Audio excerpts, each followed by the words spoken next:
Dalam konteks ayunan matematis, bandul merujuk pada objek yang digantung pada sebuah tali atau kabel yang kaku.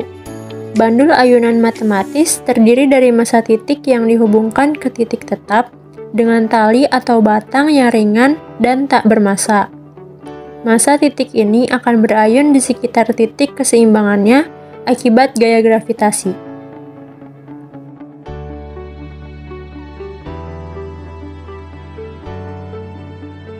Alat yang kedua yaitu tali.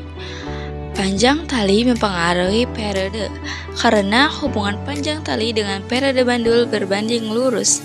Semakin panjang tali, maka periode bandul akan semakin besar. Dan semakin pendek tali yang digunakan, maka nilai periode akan semakin kecil. Tali pada ayunan matematis berfungsi untuk mengikat beban.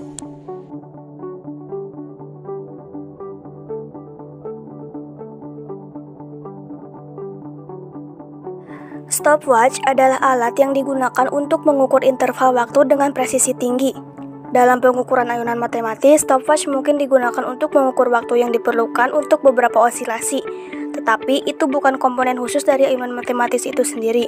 Stopwatch hanya digunakan sebagai alat bantu untuk mengukur waktu, bukan sebagai bagian integral dari konsep ayunan matematis.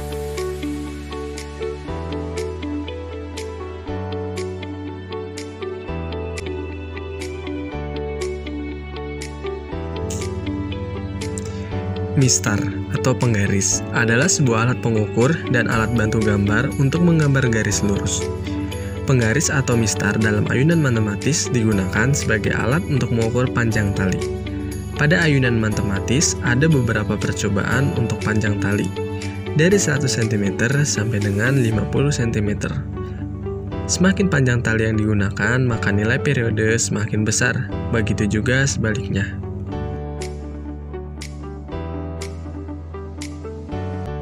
Busur derajat adalah sebuah alat yang digunakan untuk mengukur dan membentuk sudut. Cara mengukur sudut menggunakan busur derajat dengan cara meletakkan busur derajat di titik yang akan kita ukur sudutnya.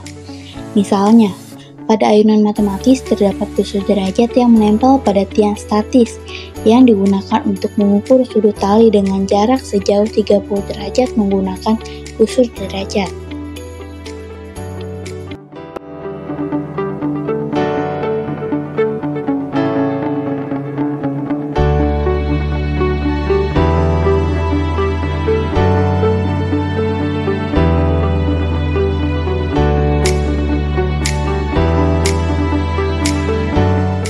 Itulah tadi beberapa penjelasan mengenai alat-alat dalam sistem ayunan matematis.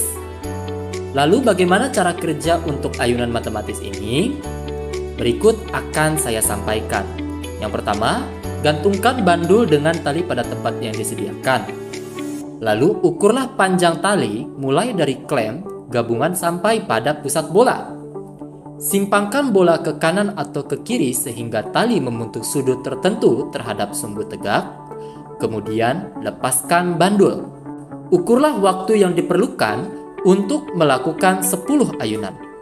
Ulangi langkah ke-1 sampai ke-4 sebanyak 3 kali.